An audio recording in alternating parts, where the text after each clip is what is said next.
Alright, welcome back, guys. We are back on Destiny 2, and I wanted to give my review of the Edge of Fate. Um, I've been playing Destiny since D1, since like 2014, since the original game came out, before the expansions to that game came out, so I've been playing this game for a while. And a lot of people are harsh about the game. All right, this is sort of a shoot review. I ain't got nothing written down. You're not gonna see anything. Um, it's not. I'm not reading from a pre-made script that I wrote myself. So just bear with me on the thought process on this. But so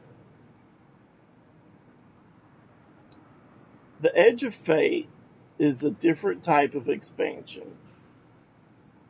It is not an expansion that is built to last a year. It's an expansion built to last a few months. And is the start of a new saga. And there was a lot of quality of life updates put into this expansion. But here's the thing, alright?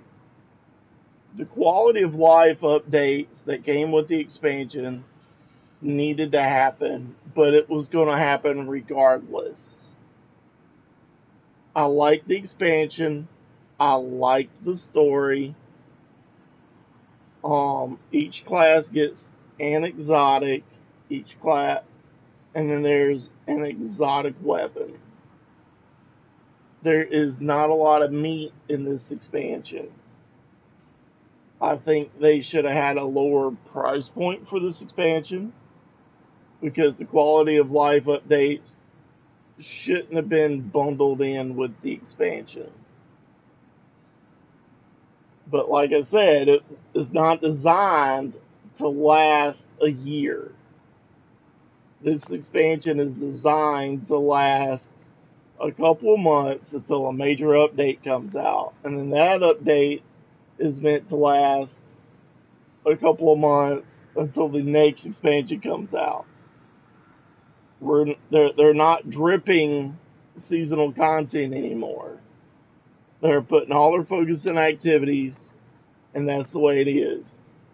With that being said, this review's coming out during Arms Week, and people may watch this, they may not, I don't know.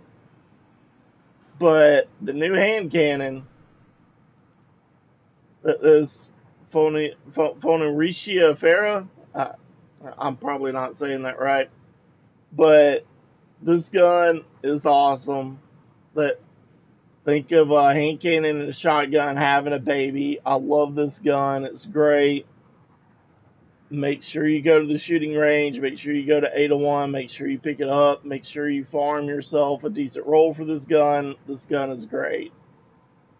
Bungie may be light on a lot of things right now, but this gun is great to play with. So, with that being said, let's talk about all the changes that have come with this expansion. So again, quality of life took a big precedent on this expansion. So you're not seeing as much story content and activity that you want to see, but they got a great foundation that they're starting off on. The shooting range, the shooting range. This thing right here, this is something that should have been in the game since Jump Street. This should have been in there like 10 years ago. I'm not even lying. So it's got all these options and different, like, you can figure out your whole build just in this room. You got transcendent stuff over there. You've got your raid banner, so you can charge up your supers to test the damage and see what gives you the most. I love the shooting range. Um, they changed the stats, and you don't have to you don't have to look for the perfect for you don't have to look for the what am I trying to say? You don't have to look for the perfect 100 stats no more. Each stat matters, and if one stat's lower than the rest, you can compensate your build to where you won't notice the differences in the stats. Each point matters. You don't have to get rounded off numbers no more. I'm enjoying the stats. And you feel strong even if you don't have the best gear. Right now I'm rocking tier 2 gear with these weapons over here. These are all T1s. So you don't have to feel like you got to get the best gear.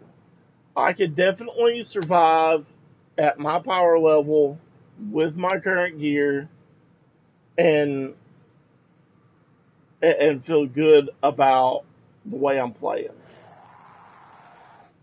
Here's the catch, though. Here's the catch. So the difficulties on here, just from what I'm seeing, from what other people are playing, and just from my own experiences. So yesterday I was in an expert playlist activity. It is, let's see, like I'm just at the power level. I think the power level for this starts off at 180. So I'm a decent level for this playlist. But I got locked into a boss fight from hell because the difficulty just went insane, and my teammates were new lights that didn't have a build and didn't know what they were doing. And it was crazy. I think the difficulty needs to be toned down just a little bit, because I've seen streamers on Mythic be boxed into a single type of play style to survive in Mythic, and you want to be able to use all the builds on Mythic difficulty. You don't want to be boxed into some long range hiding behind a box build to do that. Alright? You just don't. That's not fun. The difficulties need to be scaled back just a little bit. I do like the portal, but I think that there needs to be more activity types on here instead of just solo, fire team, pinnacle, and crucible. You need to include the raids and the dungeons in on this play loop in some form or fashion, and there needs to be good loot at the end of those to get people to play them. Because at the moment, you can't really level up and raid your dungeons. You got to use one of these. And there were times during this week where my best option was the Crucible to level up instead of everything else. When you're playing fire team ops, you get boxed in because your fire team members may or may not have the new gear. And if you use Fire Team Finder, everybody wants you to use new gear, no matter what. You can't use a better option if it's not new gear. You lose out on the what am I trying to say? The score. You lose out on the score automatically by not having the new gear. And you're leaving a damage percentage on the table from the artifact when you don't use the new gear. So players that aren't using the new gear are being punished and boxed in to use the new gear by players on the Fire Team Finder. If you're not using the new gear, you get left out. So your only real option of leveling up fast is solo. You go in as solo and you throw, let's say we're going to the salt mines. We go over here to customize, put it on the light level that you can handle, and then you go right here and you lock out your equipment. And if you're lucky, if it ain't A yet, mine's A right there. But if it's not A, then you lock out the HUD. And that's how you level. And you do it over and over and over and over and over for an insane amount of time. And at some point, that crap don't get fun. Like, so there needs to be, within these different playlists, there needs to be more activities. There needs to be more variety. There needs to be more ways of doing stuff. There needs to be more. Bungie has a good foundation, but if they don't act quickly during the next DLC to build on this and to stretch it out and make it awesome, people are going to get burned out very quickly. We're 3 weeks in, and there's a lot of people already that are already feeling that burn. So yeah, they've started on something great. I think it could be good. I kind of like the fact that I didn't have to go to the world menu anymore. That this is just me. I like the fact that I can see everything I need to see on the portal, because the world screen was just, it had too much crap. I think I didn't like it. Arms Week is pretty fun. There's a new playlist. Hardware. It was kind of brutal to me, but I enjoyed it. It's 6v6. It's no abilities though, just guns. And there are some guns in that play mode that are busted. Like pulse rifles, certain hand cannons, certain guns will one-shot you. The gunfights don't last long. And some could argue it don't last long enough. So there's a lot that's going on with the game, and I like the fact that they have new events coming in, the Solstice events coming up. But I do think that there needs to be more. If you're going to give us a portal, then it needs to have a lot of variety and a lot of different ways we could do things, besides just making life harder for us. You've got all these modifiers that increase the difficulty to make the game harder for us, but that's all you've added. Like, we want to have fun. We want to enjoy the builds. We want to build something crazy, and we want to try to break the game. That's what Destiny is about. You know, if you're going to let us build craft, then those build craft abilities need to last all the way through Mythic. Instead of me just having to use a pulse rifle or bow and sit behind a box because the regular bots and the regular enemies are bullet sponges. Y'all got work to do, Bungie. I'm just saying. I do enjoy it. I do think it's a good foundation, but this is a start. This is not a finished thought. I think that people need to realize that they need to give Bungie time to build upon this foundation. This is not a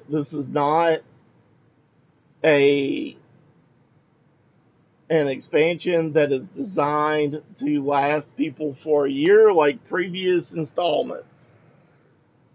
Previous installments, you got 4 seasons at 3 months with drip content every week, and you had one expansion for the year.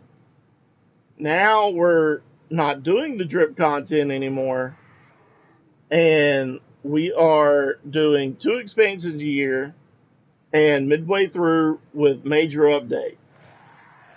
I'm kind of curious to see what the major update's going to look like in September, and I'm looking forward to the DLC in December. But people have to realize that this content that was shipped was only meant to be relevant for 2 or 3 months, 4 months. I'm just saying that's the only thing it was designed to do. Is designed to keep you occupied for a couple of months. Now, with that being said, with all the quality of life updates, maybe they should have came in at a lower price point than $40 for this expansion.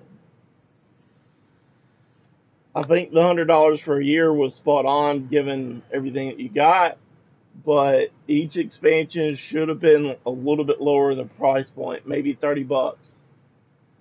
Maybe ship an edition of the Year of Prophecy for $80. You should have gave a little bit less of an impact because players are tired of spending tons of money on this game.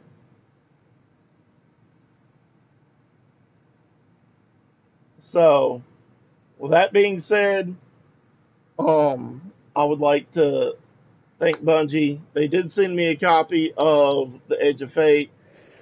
Thank you for that. However, they did not sponsor this video. So, all my opinions in here are mine, and I have not been paid for this review. This is my own personal opinion on it. I do like a lot of the changes that were made, and I think it's going to be good going forward. However, let me go back to one point real quick. If I'm having to grind for a few months for tier 5 gear, if I'm having to grind a 400 light level to get tier 5 gear, I'm just saying. I just now hit 200 and started getting tier 2. And I'm like 3 weeks in. I started playing July the 15th. And I played through the entire expansion. I loved the story. I necessarily did not like dealing with all the puzzles as a solo player. But I did not necessarily care for a lot of the missions as a solo player. But then when they all turned into match-made activities on Kepler with the change of difficulty setting, I love being able to go in there with a fire team, and then I love the missions. Don't know why. But anyways, I love the story, but with the quality of life updates, I felt that the expansion was lacking content.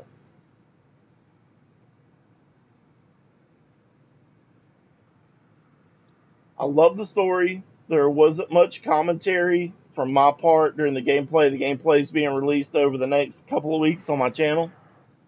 I didn't get much commentary or my reactions from me encountering the story for the first time like I would have liked.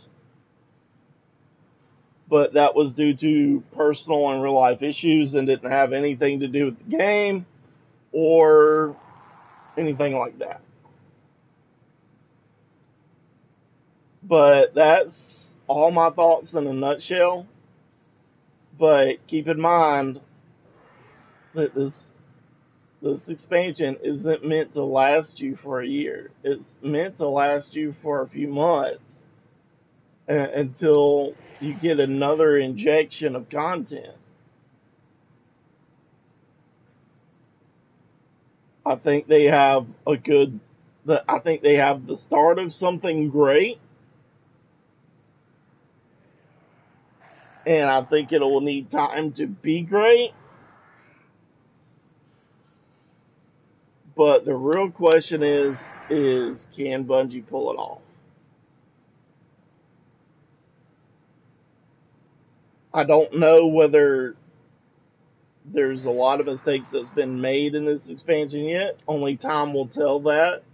I think it's early to make an assessment of whether they screwed this expansion up or not. I don't think that you can make that call until the next DLC comes out. Until we've given them a chance to build on this new system and see what they can do with it. Hopefully this is just the beginning, and I hope with the desaturation with the way that they were handling the world screen and the changes that they made at the tower, I hope that this slowly moves us out of the solar system to do new stuff. I mean, there is a tower inside the Traveler now. I'm just saying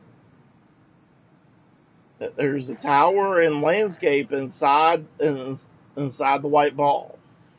Why are we still stuck in Seoul? Like, I hope, because there's evidence in the story, and you'll see that I ain't gonna ruin anything for anybody. But there's bits and pieces in the story. There was the scale down of the world screen. There was the scale down at the tower, making it so you ain't got to go to the tower to do anything. All that is, the only time you go to the tower is for the Postmaster and Raoul now. You don't go for any of the other characters unless you're trying to get a gun from Zavala. So I'm hoping that leads us slowly out of the solar system. I don't know. But that's the first thoughts that I got whenever I saw all this. So, alright guys, that's my review in a nutshell. It's worth playing. Edge of Fate is totally worth playing. But don't feel like you got to come into it today. You can wait a few weeks, a couple months. You can come into it later. It's not something that you have to play right now. If you want to wait and see what Bungie does with this, that's fine. I've enjoyed it. I've enjoyed playing it. But don't feel obligated to it. That's my opinion in a nutshell. Alright guys, you have a good one.